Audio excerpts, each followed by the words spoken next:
Yes, I'm here. Oh my goodness. Good evening, good morning, wherever you might be. I just want to say thank you for joining me today. I'm Dr. Varian Staples, and you are with me today at Racing Cultures, Bridging the Divides. Racing Cultures, Bridging the Divides. Welcome for another episode. And I hope that we can definitely shed some light on some situations that's going on out there right now as I speak. You've all been very aware of Washington, D.C.'s dilemma situation. I'm going to jump right into it and just say there's a lot of things that are just, pardon my expression, but just downright funky. Makes no sense at all. And I'm here to tell you that I'm just totally amazed that this is happening in our country today. And so the title of my show today, or episode, Donald Trump and his attack in the city created by Benjamin Banneker. This is going to be a two-part series that I'm going to talk about, maybe three. But I just want to take us back to Washington, D.C., so we can look at something that transpired many years ago in that city. Well, actually 4 years ago in that city. So I just want to sit back and take a ride with me down memory lane and see if this brings back any kind of memories for you as we look at what's happened since then.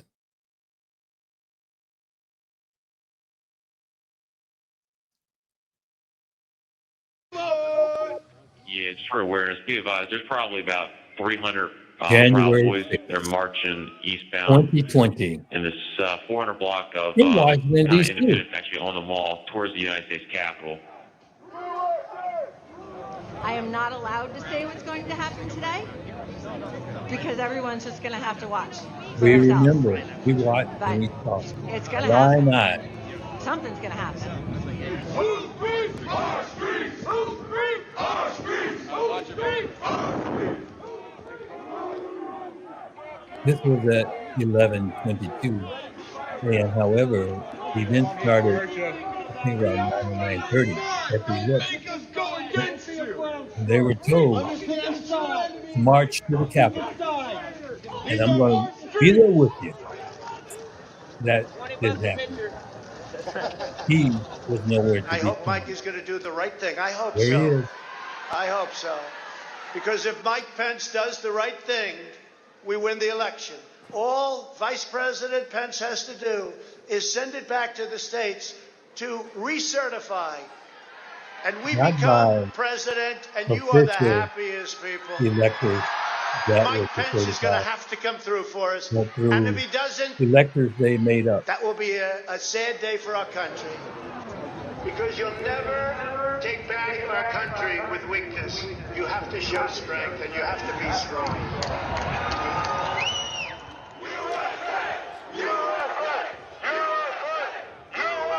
Cruiser 50, it does look like we're going to have an This ad hoc was a bad march stepping situation. off here. Nothing There's a like crowd what surge happened heading east.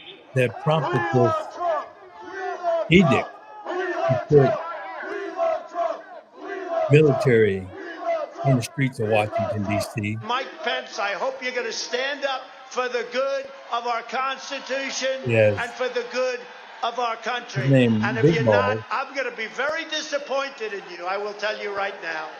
was attacked by some teenagers, taking car, I think maybe 4 of them. And so this gave him the right to send in troops to the Capitol, like he sent these insurrectionists down the street, Pennsylvania Avenue, to the Capitol.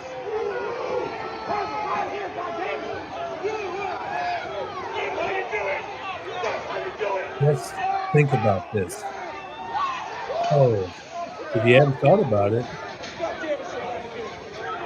there were no troops sent Madam Speaker, when this was happening to the try Vice to President squash and the this. United States Senate. So at 1 o'clock, they were to get started on this certification. And outside, We're going to give riot warnings. people were coming We're going to give to riot assault warnings. and to do We're whatever. going to try to get compliance, but this is now We effectively a can't riot. erase this. 49 hours declaring it a riot. The Bible Five tells to us be advised, the guys Capitol Police must 1 see, advised they're trying to breach and get to the Capitol. and if ears can hear, we know what truth is.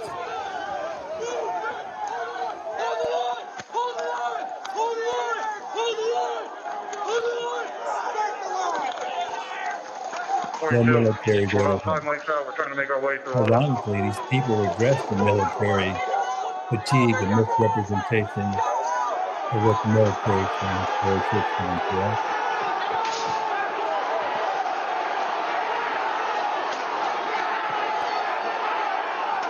Every time I see this, I am just in shock. There's a good preacher that I know who wrote a series. I never thought I would see the day. That's how I feel. We have a breach of the Capitol. Breach of the Capitol. The breach. Jack, be advised they're requesting Several additional hours resources later. on the east side as they've broken into that window and they're trying to At kick least it in. 3 hours. No assistance. Cowboys. Without objection, the chair declares the House in recess pursuant to Clause 12B of Rule 1. This is the result of what you've been seeing. My kids didn't have the courage to do what should have been done to protect our country and our Constitution, giving states a chance to certify a corrected set of facts. Had already been certified legally. Which they were asked to previously certify. U.S. demands the truth. Bring out Pence. Bring out Pence. Bring out Pence. Will this happen again? To pick out people within our government, like the vice president, to hang them? This is truth. The someone says, my lying eyes. Let's see. We didn't see what we're seeing, we told.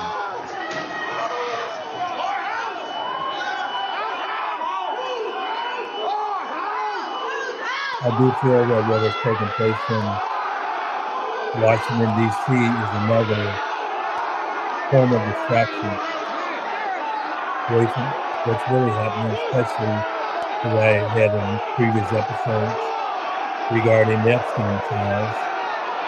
It's a great distraction.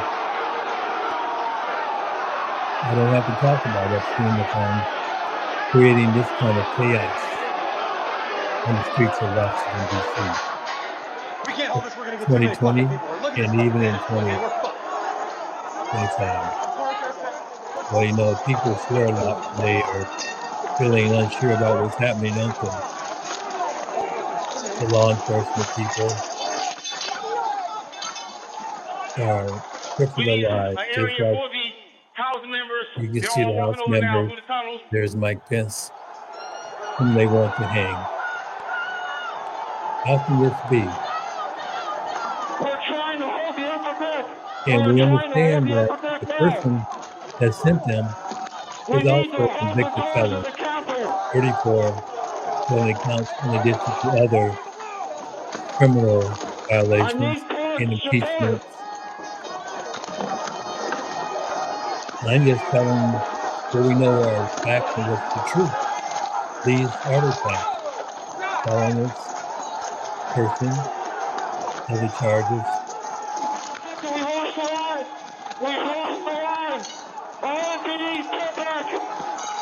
You can hear kind of metal fear in people's voices. I must admit, I've never, ever been to the Capitol. When I was in elementary school, our elementary school had a big field trip, and they all went. My mother, single mother, being, raising us, she couldn't afford the money, nor could I afford it, Cruiser no matter 50, how be many advised that Capitol Police paper is going to routes I start moving had. their resources inside. They're going to start the M4 officers first. I've never been inside the big Capitol in Washington State, but I can just imagine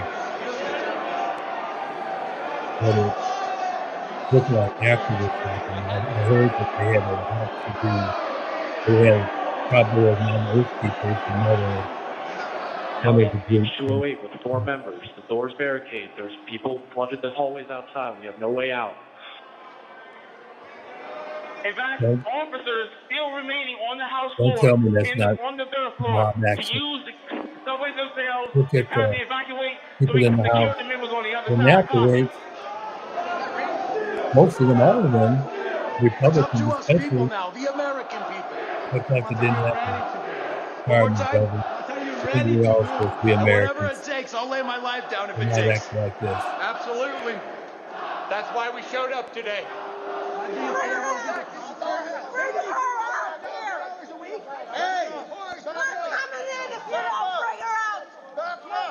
Now they want to take Nancy Pelosi out. And we know what happened to Salt on her husband. Almost killed him.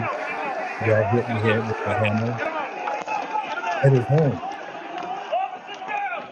People giving him permission to treat people this way.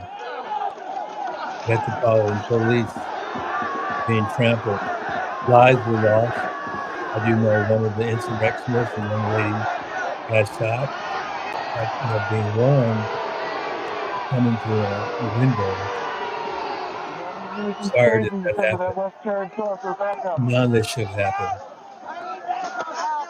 None of it should have happened. And why? The power, also deceit. People were told something by a person to believe in. This is how Hitler and Mussolini and other dictators and authoritarianism countries did it. Tell us that they're being treated like something. Listen to the last one. People. These were great people. Peaceful people. The crowd was unbelievable. And I mentioned the word love. The love in the air. I've never seen anything like it. I don't think I ever want to receive love like that. My goodness. See, the title of this episode is Donald Trump and his attack in the city created by Benjamin Banneker. I'm going to just show a little bit of the clip of Benjamin Banneker so you'll get an idea of what that really means.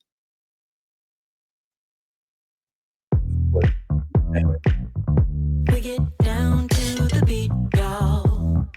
We get down to the beat, y'all. I'll just show a little bit of this. Hello and welcome back. In this Black Excellist video, we will highlight the life and accomplishments of Benjamin Banneker. His story is not just about his remarkable achievements as an architect, astronomer, and author, but also a testament to his unwavering commitment to challenging racial prejudices and advocating for equality. Benjamin Banneker, a free black man in a nation grappling with the complexities of freedom and opportunity, defied expectations, leaving an enduring legacy that enriches the tapestry of American history. Our nation's capital wouldn't be the dazzling metropolis it is today without the ingenious touch of Benjamin Banneker. And at the turn of the century, when automobiles were still a newfangled marvel, there was another marvel in the making, the city of Washington, D.C. It wasn't just anyone who got to design this historic city. It was none other than George Washington, the very first president of the United States, who decided to give Benjamin Banneker the opportunity. It turns out it was Thomas Jefferson who gave him a glowing recommendation and suggested he be part of the planning committee, born on November 9th, 1731, in the area. Now, you are aware that Thomas Jefferson had a certain affinity, I might say.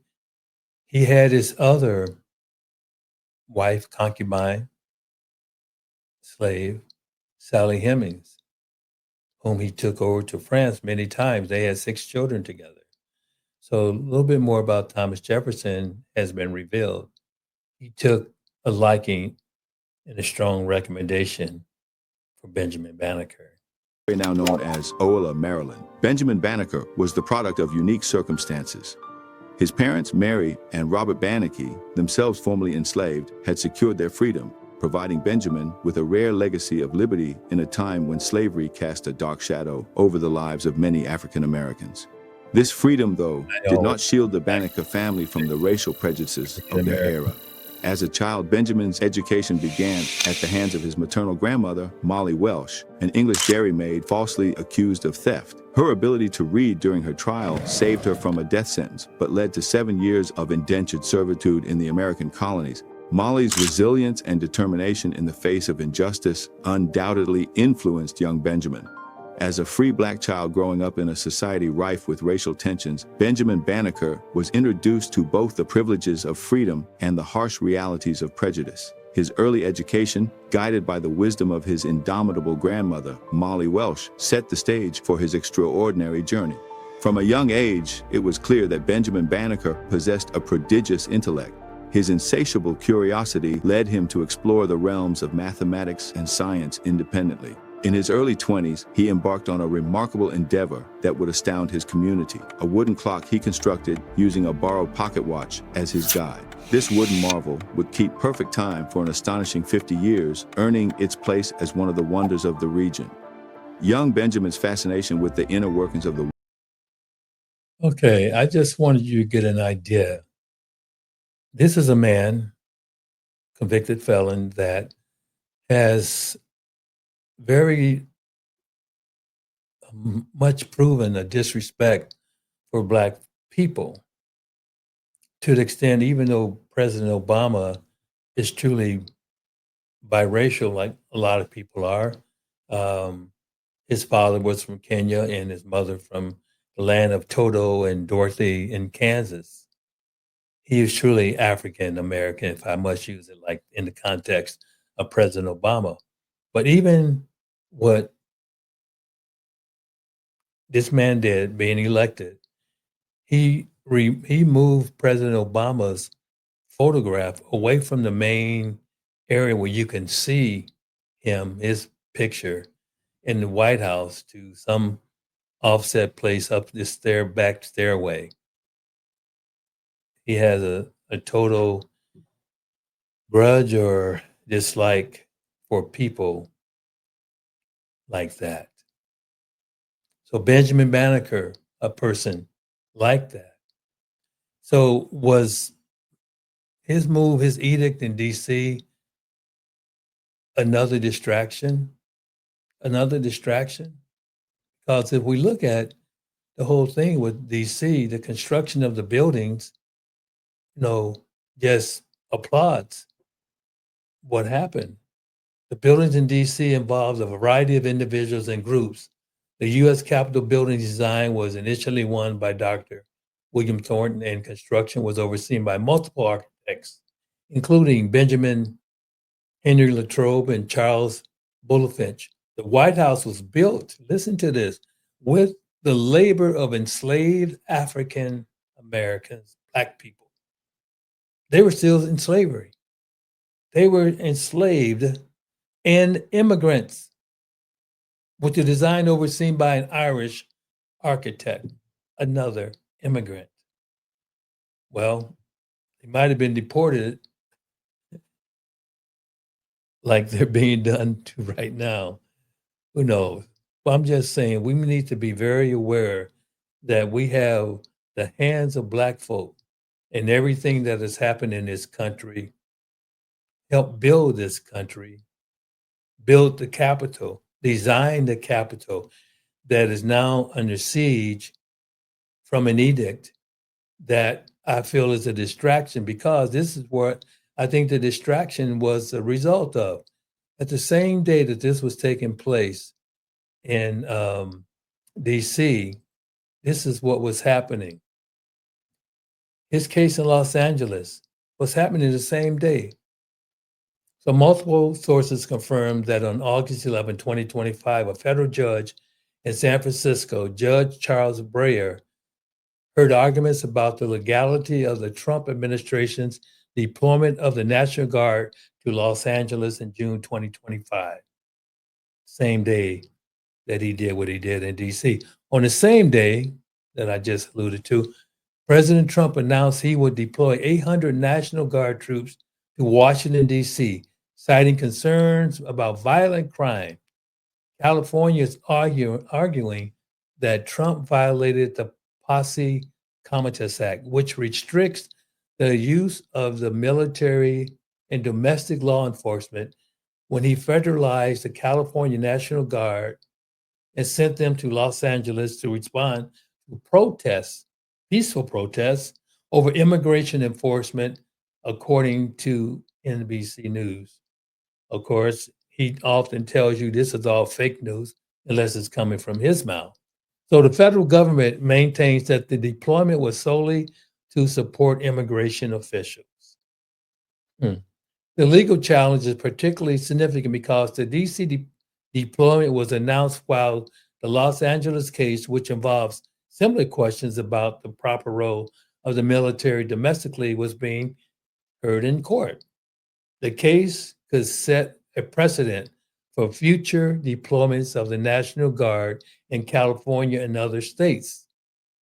Listen to what I just said. The case could set a precedent. In other words, makes people think that this is okay to do for the National Guard in California and other states.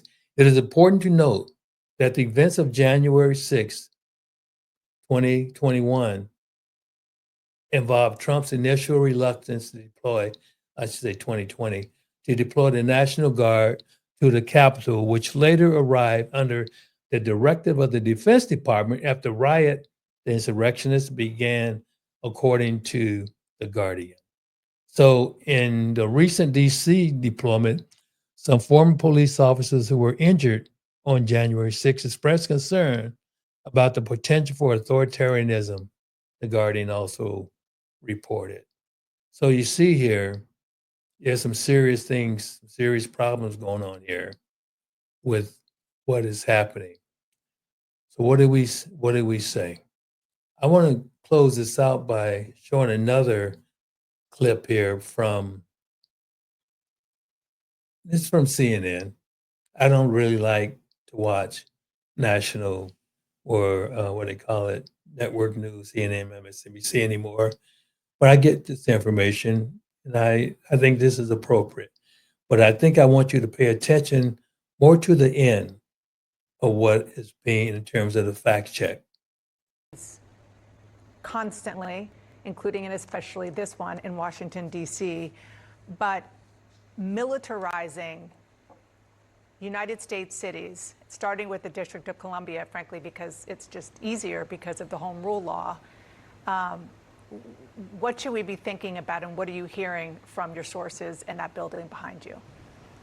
Yeah, I mean, I think that we should look at this as the larger picture, as you're mentioning. I mean, he even talked about New York, Chicago, trying this out in D.C., and then he might go to other large cities, talking about crime in those cities. As you mentioned, this is something he talked about a lot on the campaign trail in terms of using federal law enforcement.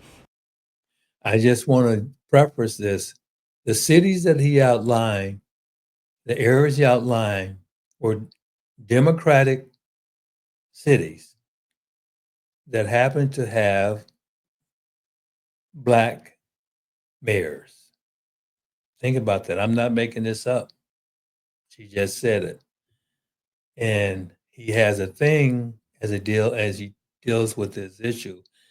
He has the idea that Black people are rappers and thugs and criminals, just like he talked about all the people that are being deported, that they're rapists and drug dealers and everything else, painting a picture of fear in people, of a group of people.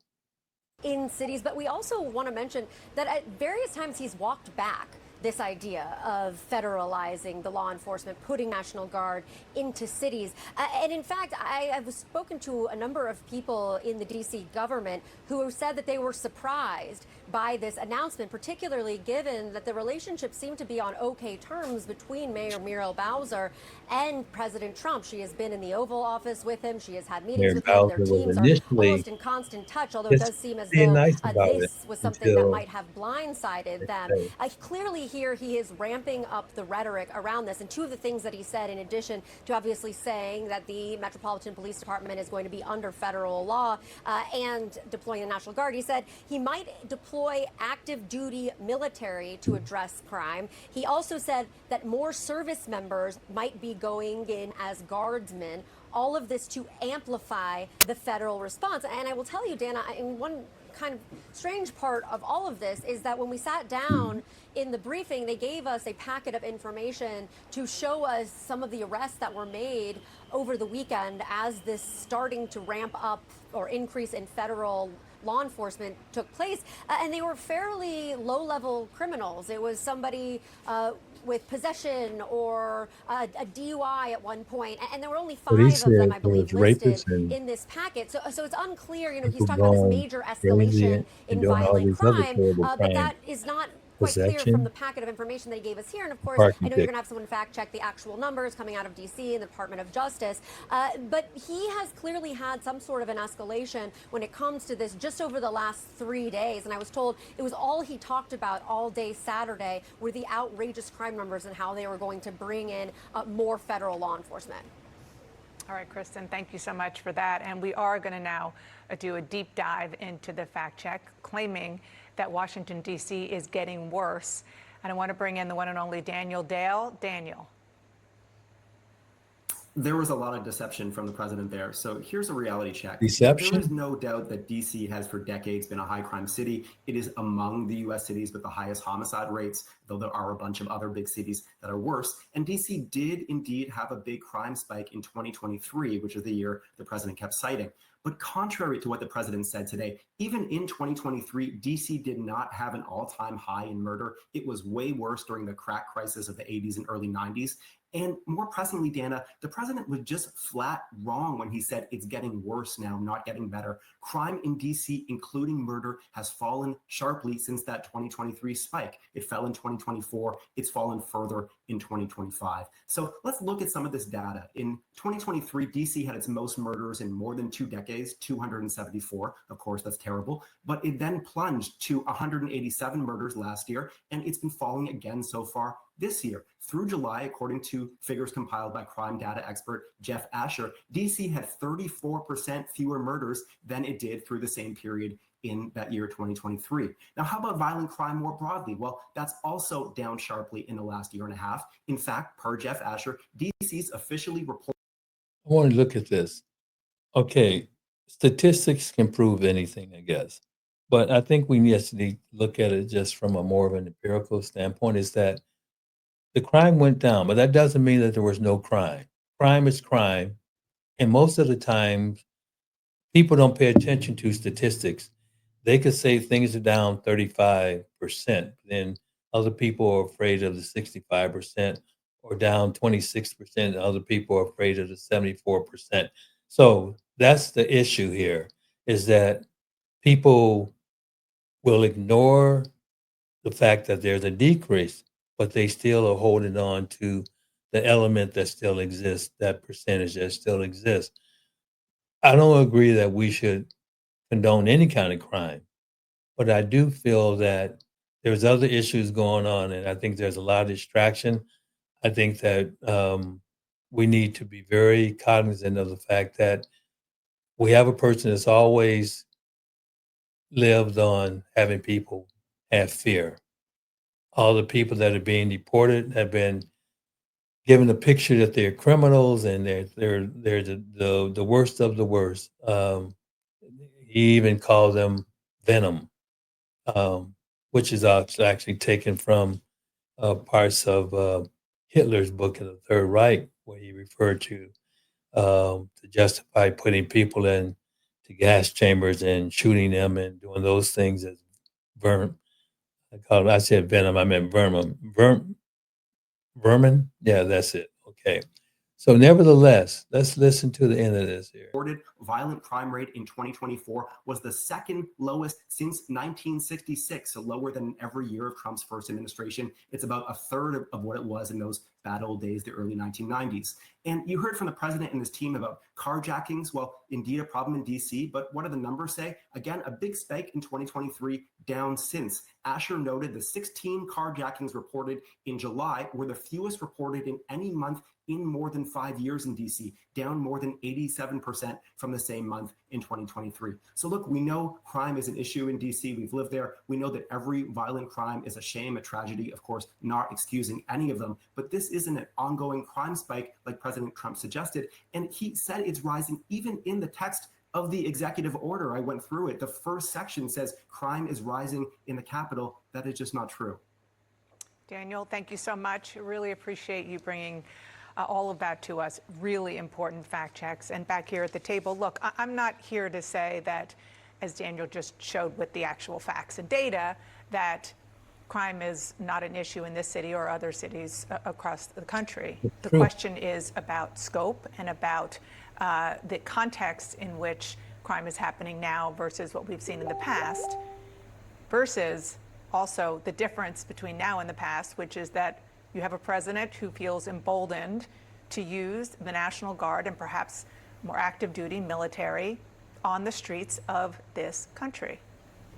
Yeah, and I think the question, what you brought up, David, is such an important one. Why is this happening now? I mean, this is a remarkable move by the president to federalize the DC police, to bring in the National Guard, to say that he would potentially bringing in active duty military. And I do think, look, this is clearly an issue that the president has bothered him for some time. Throughout this term in office, just the last couple of months, he hates driving through DC. When I was talking to White House officials, they say because he's been, whenever he takes his motorcade and he sees a homeless tent or something like that, it infuriates him further. And yes, he is someone who, you know, by and large wants to paint himself as a law and order president. He also repeatedly this year has gone farther than in his first term in testing the boundaries of his executive authority. And so we're kind of seeing that all come together.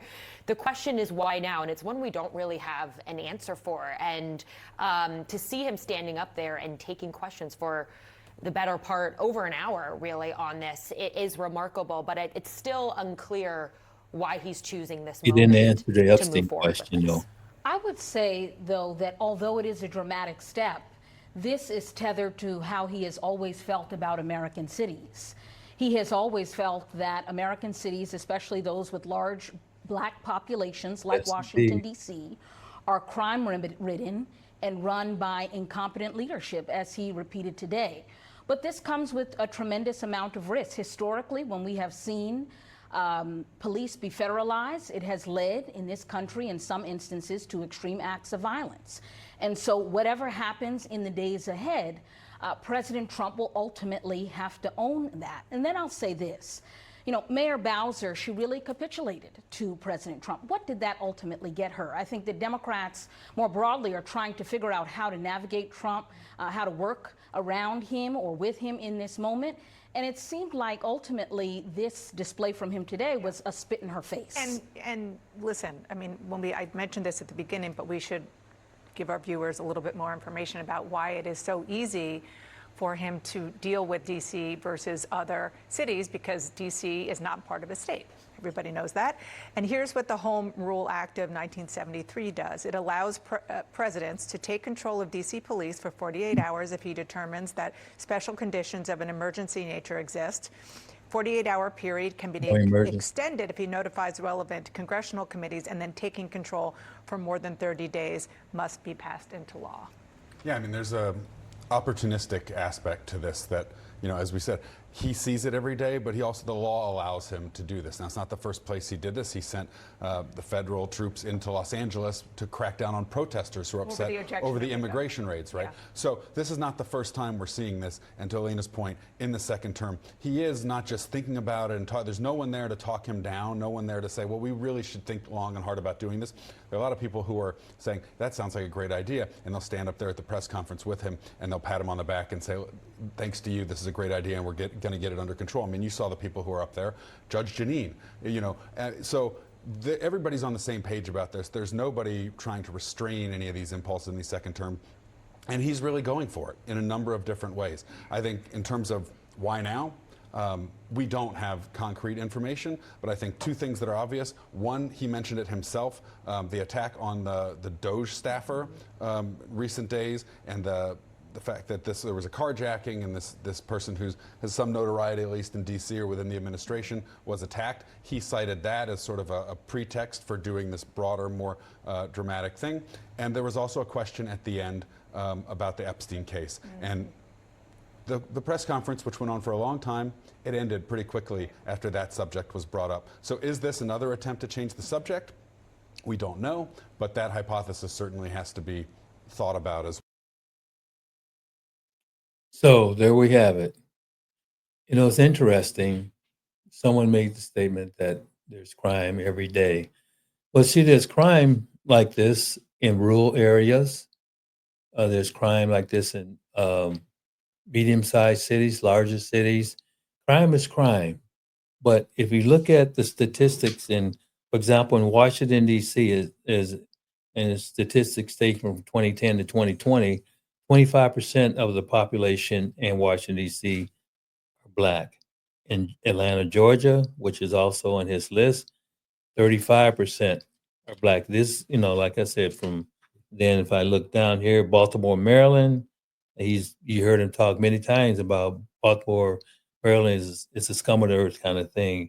Baltimore, Maryland, of course, has almost 30% Black. Memphis, Tennessee, 46%. New Orleans, 35%. Then we going down to Birmingham, Alabama, 30%. Oh, I forgot my hometown, Chicago. Oh, yeah, Chicago, interesting. It's only about 20%. So then we have other cities, but he said specifically, he named them out. Detroit, Michigan, also a very high population of Black folk. That's where his target is. He has this thing in his head for the Black and brown folk. Interesting. We have to think about what we should do in a time such as this. How do we combat this kind of authoritarianism? We have to keep on talking to each other. We have to keep on trying to do the right thing at the right way, always at the right time. Right here, Race and Cultures, Bridging the Divides. You can contact me you can go to my website and learn more about us and that type of thing. Race and Cultures, Bridging the Divides. At the top, there's a scan code, QR code, excuse me, where you can donate. This is a nonprofit entity. Funds are not for me, they're to help other people. Everything I do is a ministry. This is something that my wife, she's not here with me today, but we both feel that we need to help others, especially in a time such as this. So with no further ado, I'm very appreciative of your listening. Any comments, you can make comments to what you've been listening to. I will not respond to negativity, and I just don't do that. If you want to be positive, love one another, that's what I'm all about. I will accept constructive criticism, but anything that's targeted in a mean-spirited way, I will not respond to. I will respond to comments or questions that I get because we are all in this together. My phrase always is, we might have all come over here in different ships, but we're all in the same boat now together. Again, like and subscribe to the channel, visit the website, and I look forward to hearing from people as we move forward. I apologize that I had a little hiccup in getting this episode out, but I'm glad that you were able to join me today. And I look forward to the next time we get together, which will be very soon. This is part one.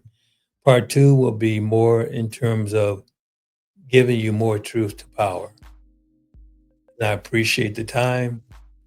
Go forth, enjoy one another in a positive way. Go out and touch a hand, make a friend, reach one, teach one. Thank you. God bless each and every one of you.